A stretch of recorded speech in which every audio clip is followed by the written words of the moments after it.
কেষ্টর কীর্তির যেন শেষ নেই। গরু পাচার মামলার পর আইসিকে কটূক্তি, কেষ্টর বাক্যবাণে তোলপাড় রাজ্য। তবে বারবার যে নামটি সামনে আসে তিনি মলয়পীঠ। গরু পাচার মামলায় সিবিআই থেকে ইডি উভয় তদন্তকারী সংস্থার নজরে ছিল এই মলয়পীঠ। এবার রাজ্য পুলিশের এক আইসিকে কদর্য ভাষায় গালিগালাজকে কেন্দ্র করে অনুব্রত মণ্ডলের বিরুদ্ধে হওয়া মামলায় ফের নাম জড়ালো মলয়পীঠের। রাজনীতির মানুষ না হওয়া সত্ত্বেও অনুব্রত মণ্ডলের যে কোনো কেসে নাম জড়ায় তার। অভিযোগ, অনুব্রত মণ্ডলকে মেডিকেল সার্টিফিকেট দিয়ে বাঁচাতে চাইছেন মলয়পীঠ, যদিও অভিযোগ উড়িয়ে পূর্ণাঙ্গ তদন্তের নির্দেশ দিয়েছেন মলয়পীঠ। এই অবস্থাতে আমি প্রশাসন, আমাদের মেডিকেল কলেজের এবং ডাক্তারবাবুদের নির্দেশ দিয়েছি, আপনারা পূর্ণাঙ্গ তদন্ত করুন এবং দোষী কোনো ব্যক্তি থাকলে উপযুক্ত শাস্তির ব্যবস্থা করুন। আইন মোতাবেক মানবিকভাবে রোগী পরিষেবা দিতে হবে। শান্তিনিকেতন মেডিকেল কলেজ এবং হসপিটাল দৃঢ়তার সঙ্গে এটিকে ফলো করার জন্য আমি আবেদন জানাচ্ছি। এবার তাহলে এক নজরে দেখে নেওয়া যাক কে এই মলয়পীঠ।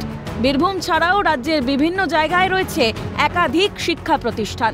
বীরভূমের শান্তিনিকেতন মেডিকেল কলেজ ছাড়াও ত্রিপুরায় রয়েছে আরও একটি মেডিকেল কলেজ। বিভিন্ন ট্রাস্টের নামেই ওই সব শিক্ষা প্রতিষ্ঠান গড়ে তুলেছেন কেষ্ট ঘনিষ্ঠ মলয়পীঠ। শিক্ষা জগতের সঙ্গে জড়িয়ে থাকা মানুষটি কেন বারবার অনুব্রতর সঙ্গে জড়িয়ে যাচ্ছেন, প্রশ্ন উঠছে বিভিন্ন মহলে। শান্তিনিকেতন মেডিকেল কলেজ ও হাসপাতাল থেকে বেড রেস্টের পরামর্শ দিয়ে অনুব্রত মণ্ডলকে যে মেডিকেল সার্টিফিকেট দেওয়া হয়েছে সেখানে সই করেছেন একজন সরকারি চিকিৎসক আধিকারিক। এই কর্মকাণ্ডে মলয়পীঠের হাত রয়েছে বলে অভিযোগ, যদিও মলয়পীঠের বক্তব্য এটা তার জানার কথা নয়। প্রশ্ন উঠছে, মলয়পীঠের নির্দেশ ছাড়া কিভাবে ওই মেডিকেল রিপোর্টে সই করলেন একজন সরকারি চিকিৎসক আধিকারিক? বিরোধীরা অবশ্য বলছে সবটাই আইওয়াশ। আসলে এই সমস্ত শিক্ষা প্রতিষ্ঠান একটি ট্রাস্টের অধীনে চালান মলয়পীঠ।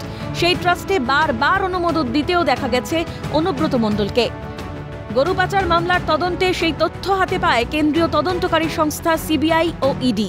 সন্দেহ করা হয়েছিল গরু পাচারের কালো টাকা সাদা করতে মলয়ের মেডিকেল কলেজে অর্থ বিনিয়োগ করেছিলেন অনুব্রত। স্বাভাবিকভাবেই মলয়পীঠকে আর্থিকভাবে সাহায্য করেছেন অনুব্রত মণ্ডল। সেই কারণেই বোধহয় কেষ্টকে এড়াতে পারেন না, আর তাই বারবার সামনে আসছে অনুব্রত ঘনিষ্ঠ মলয়পীঠের নাম। বলে রাখা প্রয়োজন, 2022 সালে 11ই আগস্ট সিবিআই এর হাতে গ্রেফতারির আগে অনুব্রতকে চিকিৎসার নামে চেন্নাই যাওয়ার পরামর্শ দিয়ে প্রথম সামনে আসে মলয়পীঠের নাম, যদিও শেষ রক্ষা হয়নি। সিবিআই এর হাতে গ্রেফতার হন কেষ্ট। তবে কি এবারও একইভাবে কষা হয়েছে ছক? শারীরিক অসুস্থতাকে কাজে লাগিয়ে বারবার হাজিরায় রাখছেন কেষ্ট। ত্রাতার ভূমিকায় সেই মলয়পীঠ ছায়াসঙ্গী হিসেবেই কাজ করে চলেছেন। মফিজুল ইসলামের রিপোর্ট, ক্যালকাটা নিউজ।